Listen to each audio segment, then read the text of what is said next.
When my wife passed away, I thought the worst was behind me, but then her boss called with a message that sent chills down my spine.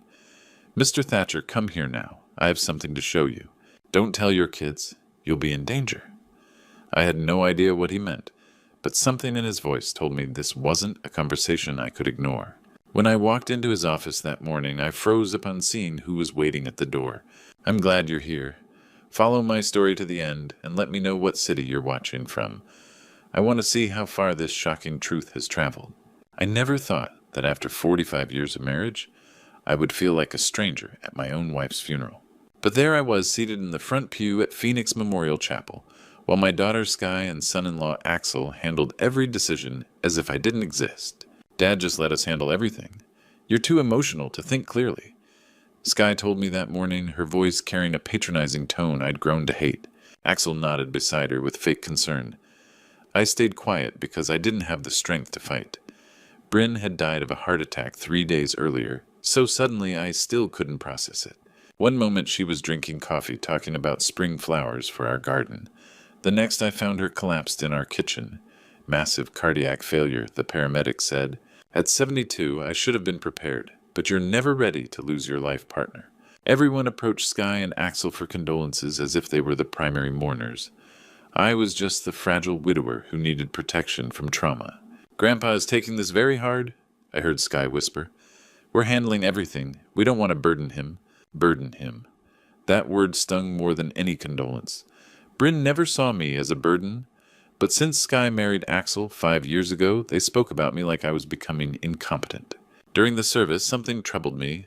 Sky seemed more composed than grieving, responding to consolers with rehearsed control.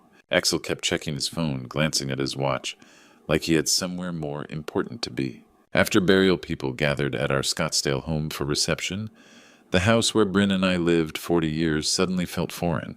Sky and Axel moved like hosts directing caterers, accepting cards, discussing matters in hushed tones, while I sat invisible in my own home.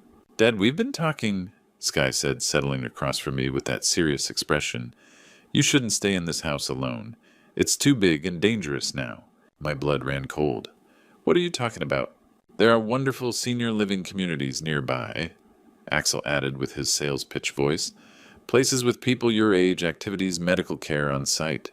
I'm not moving to any nursing home. Sky patted my hand with calculated gentleness. It's not a nursing home, Dad. These are luxury retirement communities. We could visit every weekend. This is my home, I said weakly. My cell phone rang. Axel reached for it, but I grabbed it first. The caller ID showed Morrison and Associates Financial. Mr. Thatcher, Vale Harrison Bryn's boss. I'm sorry to bother you, but I need to speak urgently. There's something important you need to know. Sky and Axel watched me intently, their expressions making me uncomfortable. What kind of thing? I can't discuss it over the phone. Can you come to my office tomorrow morning at 10? And Mr. Thatcher, this is crucial. Don't mention this conversation to anyone, especially your family members. What I need to show you could put you in serious danger. The line went dead. I stared at the phone with trembling hands. Why would Vale warn me against telling my own family? What could Bryn's boss know that would endanger me? And why did the two people who claimed to love me most suddenly feel like predators, sizing up their prey? The next morning I drove through downtown Phoenix with questions burning in my mind. Morrison and Associates Financial occupied a gleaming 25-story tower. The elevator carried me to the 20th floor where Vale Harrison's corner office commanded a panoramic view of the city below. Vale was 58, a silver-haired man who'd worked alongside Bryn for 15 years. Today, deep worry lines etched his face as he locked the door behind me. Thatcher, what I'm about to show you will change everything, he said, moving to a secure filing cabinet. He withdrew a thick folder marked Confidential in Bryn's familiar handwriting. 8 months ago, your wife came to me with disturbing suspicions. She was scared of her own daughter. My hands shook as I opened the folder. Inside were pages of handwritten notes, photographs, and documents I'd never seen. The first page bore a date from last spring. They're planning something. I need to document everything.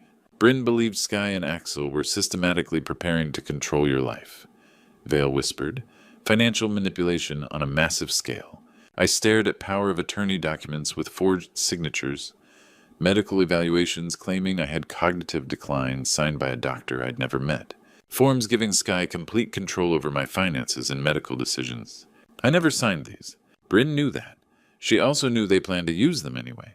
Vale showed me Bryn's meticulous documentation, missing medications that reappeared in different locations, car keys vanishing for hours. She'd recorded everything I'd dismissed as normal forgetfulness. Your wife realized they were creating evidence of memory problems, Vale explained. Bryn's notes revealed conversations with neighbors. Sky had been telling people my memory was failing, that I was becoming confused and forgetful. She'd planted seeds of doubt about my independence throughout our community. Meanwhile, Axel asked pointed questions about insurance policies and property values. He'd inquired about retirement accounts, investments, even our home's market value, all disguised as helping us plan for the future. They stopped talking whenever I appeared. I said pieces clicking together. Your wife noticed. She hired a private investigator 6 months ago. The surveillance reports were chilling. Sky and Axel had researched guardianship laws, visited assisted living facilities, consulted lawyers about elder care. They'd been preparing to remove me from my own life. Why didn't she tell me? She wanted certainty before accusing her daughter of such terrible things, and she feared they'd accelerate their plans if they suspected she knew. Vale closed the folder and looked directly at me. Thatcher, there's someone who can explain this better than I can. Someone who's been watching, waiting for the right moment. My heart raced as Vale walked toward a conference room door. Are you ready for the truth? Because once you hear it, there's no going back. He knocked softly. He's here, he called out. A muffled voice responded from inside, and my heart stopped. That voice, soft and familiar, belonged to someone who was supposed to be lying in a grave at Desert Lawn Cemetery. Someone I'd watched them lower into the ground just yesterday. The conference room door opened with agonizing slowness, and my world tilted off its axis. Bryn stepped out alive and healthy, her familiar blue eyes filled with love and apology. She looked exactly as she had 5 days ago, except for the weight of secrets she'd been carrying. Hello, my love, I'm so sorry, she whispered. My legs gave out. I collapsed into Vale's leather chair, gasping for air as the room spun around me. This couldn't be real. This had to be some cruel hallucination brought on by grief and stress.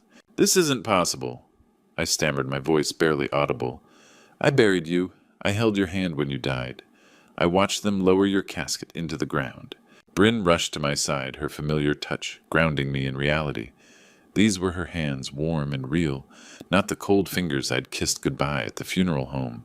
I know this is shocking, but I had to protect us, she said, kneeling beside my chair. There was no other way. I was torn between overwhelming joy and crushing anger. You let me grieve. You let me plan your funeral. You let me stand at your graveside and say goodbye forever. Tears streamed down her face. I wanted to tell you, but they were watching everything we did. Every phone call, every conversation. If they'd suspected I was alive, they would have killed us both immediately. Vale quietly placed a glass of water on his desk and stepped back, giving us space for this impossible reunion. She's been hiding here in the building for 5 days, he explained softly, waiting for the right moment. I've been staying in the executive suite. Bryn said, her voice steadier now. Vale has been bringing me food updates about you. I watched from the window yesterday as you drove away from the funeral home. But how, I asked, still struggling to accept the evidence of my own eyes. The paramedics, the hospital, the death certificate. Bryn took a shaky breath. I discovered they were slowly poisoning me. Small doses of digitalis in my morning coffee for 3 months. I was having heart palpitations, dizziness, weakness. I thought it was just age catching up with me. My blood turned to ice. They were trying to kill you. The plan was to give me a heart attack that looked completely natural. But I figured it out when I found the empty digitalis bottle in Axel's jacket pocket.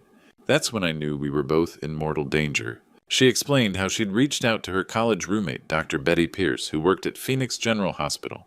Betty had helped stage the fake medical emergency complete with falsified symptoms and a death certificate that would fool everyone, except the 3 people who needed to know the truth.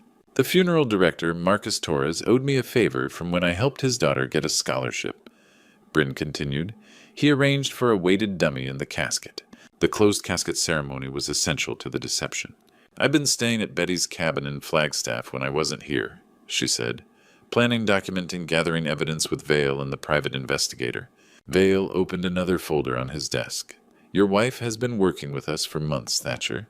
We've documented systematic financial abuse, gaslighting, and now attempted murder. They weren't just stealing money, Bryn said, her voice hardening. They were preparing to kill us both. You were next on their list. They needed me gone first so you'd be vulnerable and alone. I stared at my wife, this woman I'd loved for 45 years, who'd faked her own death to save our lives. Faking your death was the only way. It was the only way to make them reveal their true intentions. Now they think you're grieving and helpless. They'll move fast to get control of everything. Bryn stood and walked to the window overlooking downtown Phoenix. What I discovered about our daughter will break your heart, Thatcher. But you need to see all the evidence before they arrive. Vale checked his watch and moved toward his desk phone. I called them 20 minutes ago. Told them you were here signing insurance papers and seemed confused about the documents. They're on their way now. My stomach dropped. They're coming here. Bryn turned from the window, her expression grim but determined. It's time to spring the trap. Before I could process Bryn's resurrection, Vale moved to a recording device on his credenza.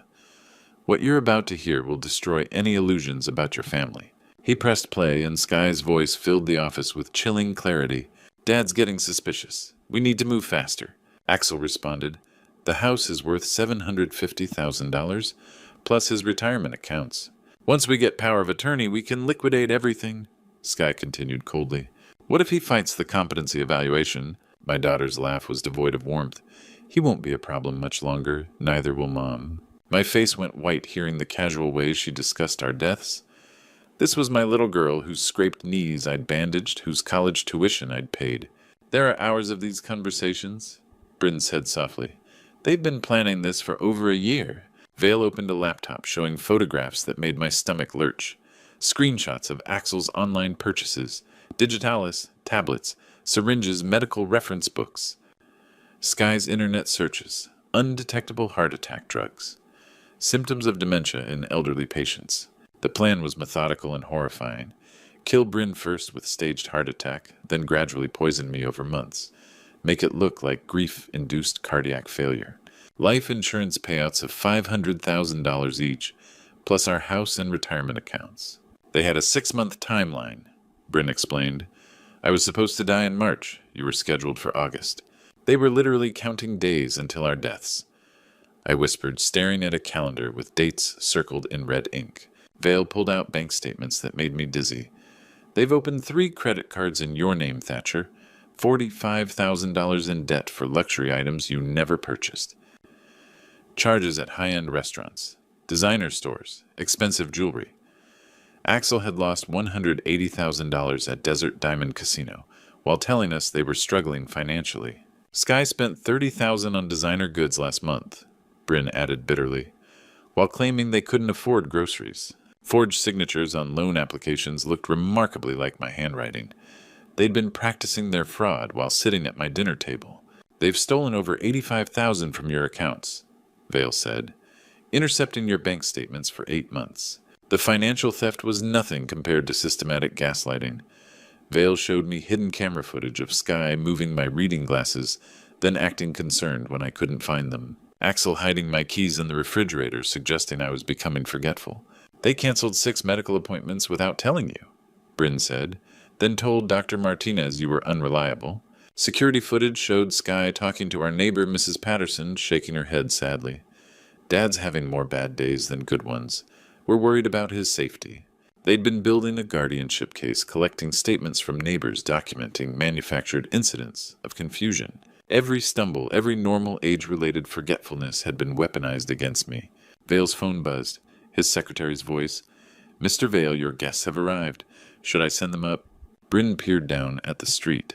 They think they're coming to comfort a grieving father confused about insurance paperwork.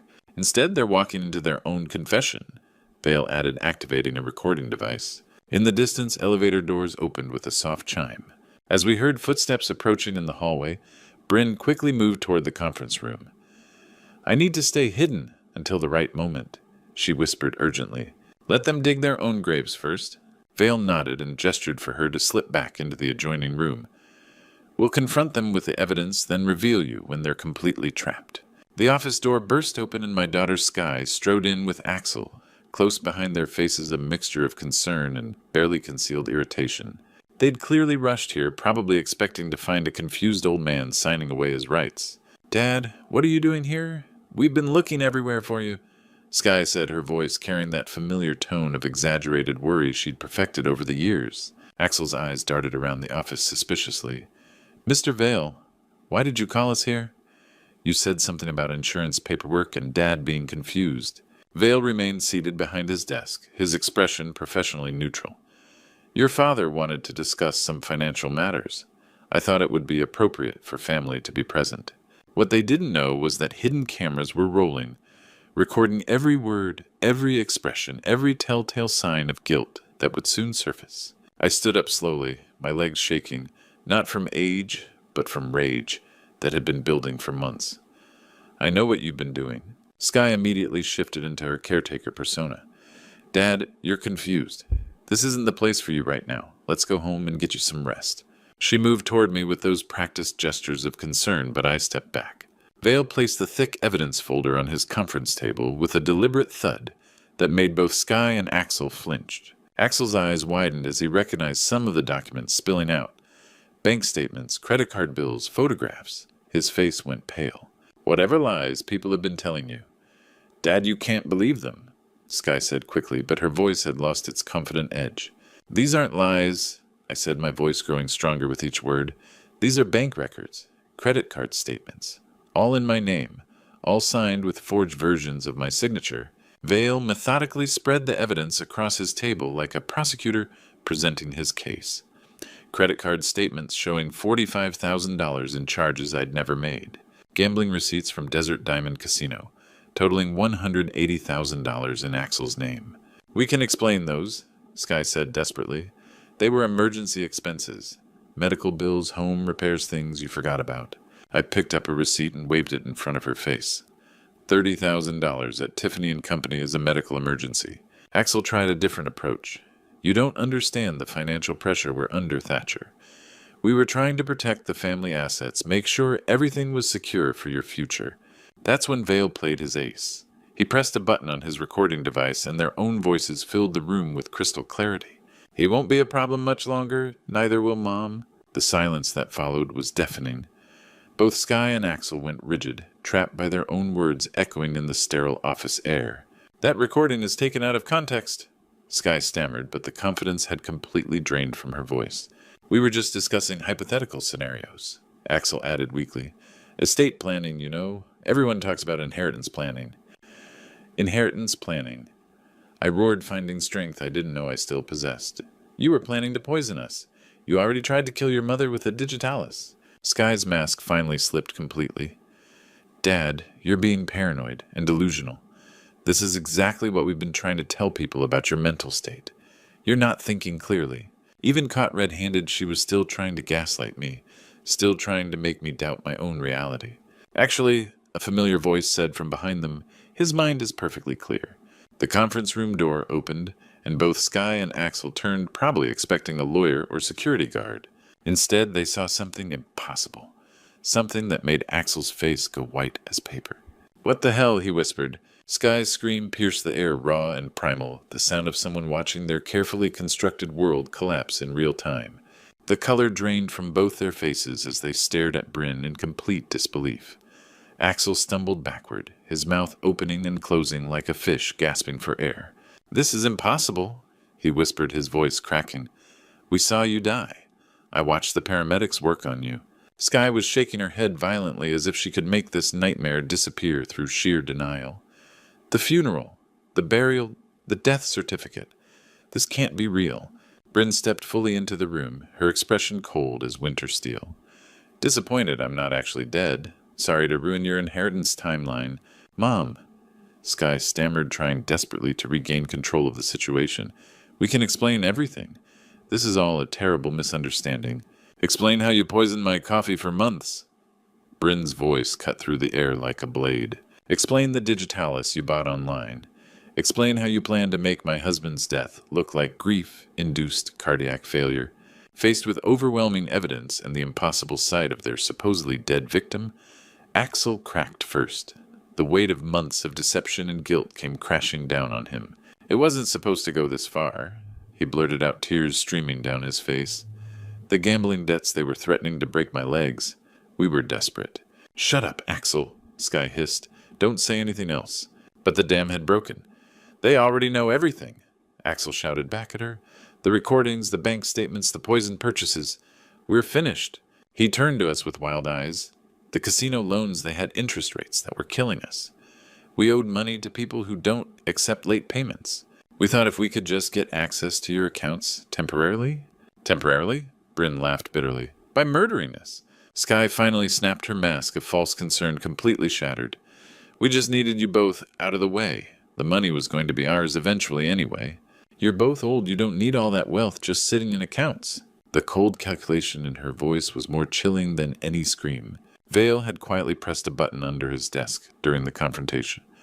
Within minutes, the office door opened and Detective Maria Santos entered with 2 uniformed officers. Sky Thatcher. Axel Thatcher, you're under arrest for conspiracy to commit murder, elder abuse, and financial fraud. Detective Santos announced, pulling out her handcuffs. This is entrapment, Sky screamed as the cuffs clicked around her wrists. Those recordings are illegal. You can't use them in court. Actually, Detective Santos replied calmly, it's evidence of conspiracy to commit murder. You have the right to remain silent, though you've already said quite enough. I watched in stunned silence as my own daughter was led away in handcuffs, her designer heels clicking against the marble floor of the office building. News crews had somehow already gathered outside their cameras, flashing as Sky and Axel were escorted to separate police cars. 2 weeks later, I sat in a Phoenix courthouse that buzzed with media attention. The charges were read aloud: conspiracy to commit murder in the first degree, elder abuse, wire fraud, identity theft, and attempted poisoning. The list seemed to go on forever. Sky and Axel had pled not guilty and were now blaming each other for the entire scheme. Sky claimed Axel had manipulated her into going along with his desperate plans. Axel insisted that Sky had been the mastermind, using his gambling addiction as leverage to control him. When I took the witness stand to testify about the systematic abuse, the gaslighting, the financial theft, I looked directly at Sky. She stared back with eyes that held no remorse, only anger at being caught. The judge denied bail for both defendants. Given the calculated nature of these crimes and the clear danger posed to the victims, I consider both defendants to be flight risks and a continued threat to community safety. As court adjourned, I approached Sky one final time before she was led back to her holding cell. You're no longer my daughter, I said quietly, my voice steady despite the pain in my heart. She looked at me with pure hatred. Good. I never wanted a father who was too selfish to die when it was convenient. That afternoon, Bryn and I stood on our front lawn in Scottsdale as a real estate agent hammered a for sale sign into the desert landscaping we'd maintained for 40 years.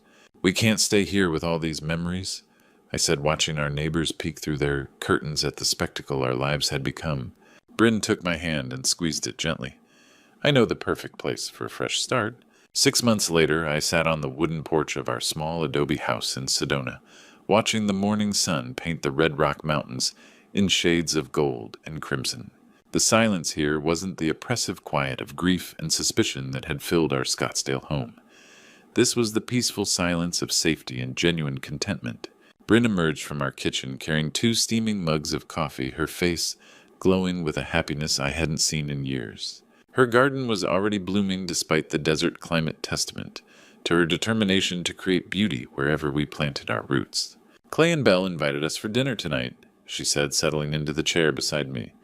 Belle's making her famous pot roast. Our neighbors had become genuine friends, something we'd forgotten was possible after years of wondering which smiles were real and which masked hidden agendas. Clay was 68, a retired high school principal with laugh lines earned from decades of working with teenagers. Belle, 65, had been a pediatric nurse before retirement, her gentle nature a balm to souls that had been battered by betrayal. For the first time in years, we feel truly safe, I told Bryn, reaching over to squeeze her hand. No one here wants anything from us except friendship. Our days had settled into simple pleasures that felt revolutionary after the complexity of our previous life. Morning coffee on the porch, evening walks through the desert trails, conversations that didn't require us to decode hidden meanings or watch for signs of manipulation. We were finally living for ourselves, not in constant fear of the people who were supposed to love us most. The final court resolution had come through last month.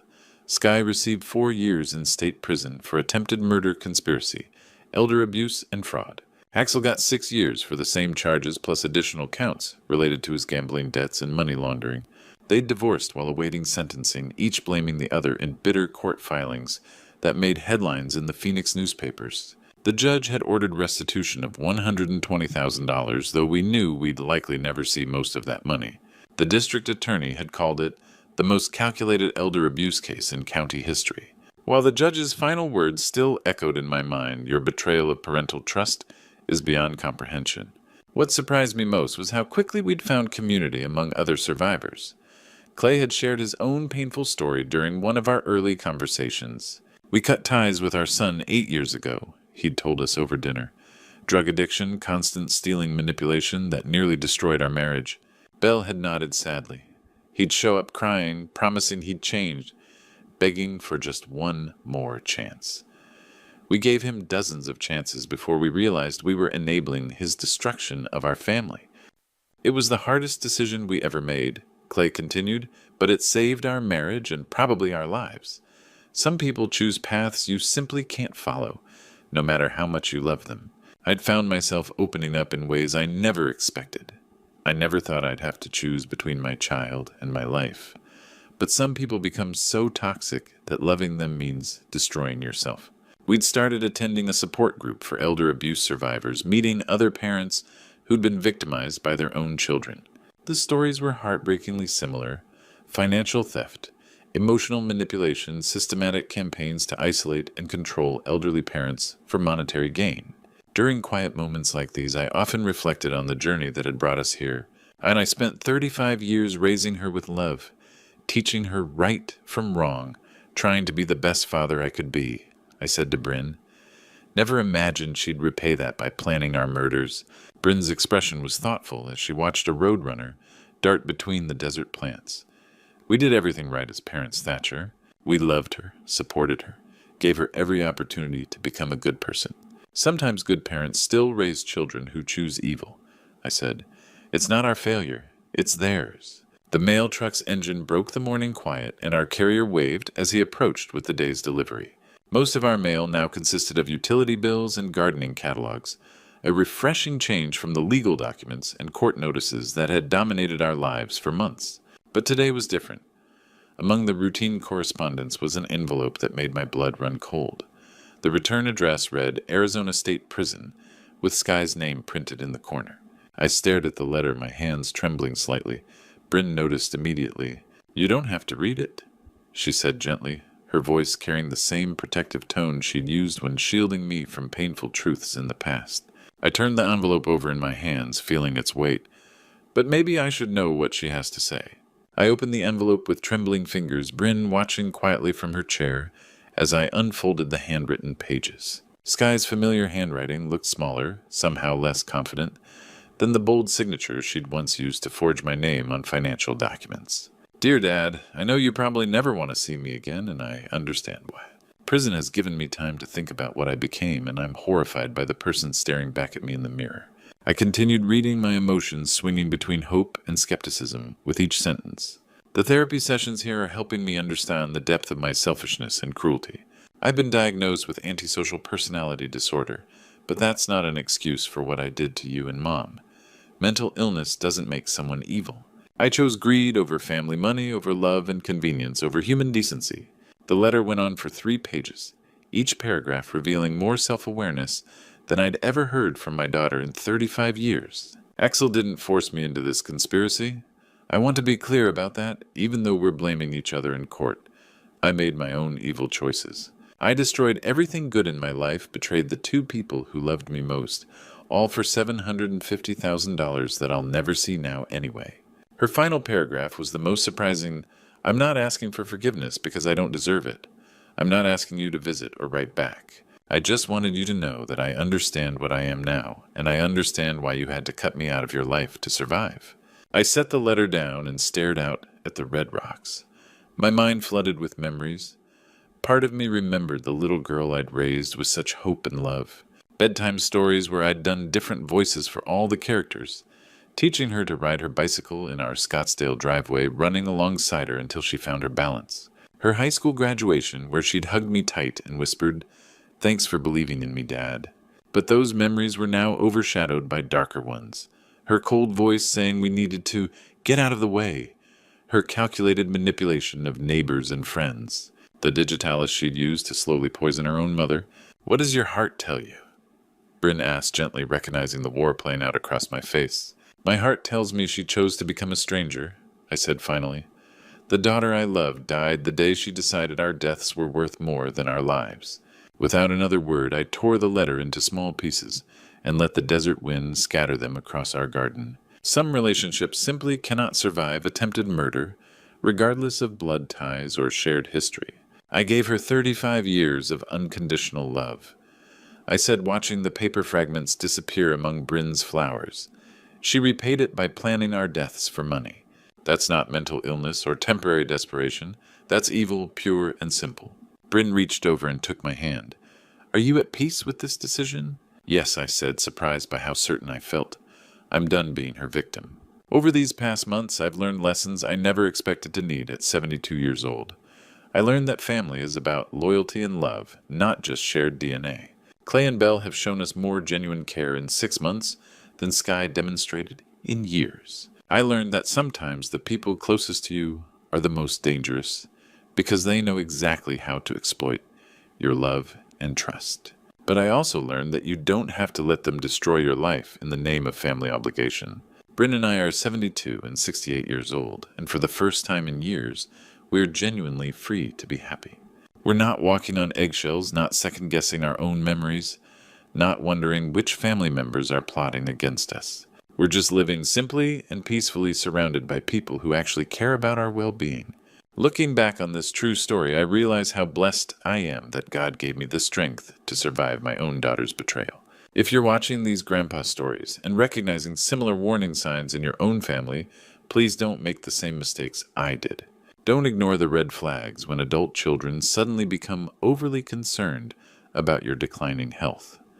Don't dismiss it when they start controlling your finances or isolating you from friends. Trust your instincts when something feels wrong, because it probably is. The biggest lesson from my true story is this: toxic family members will use your love against you.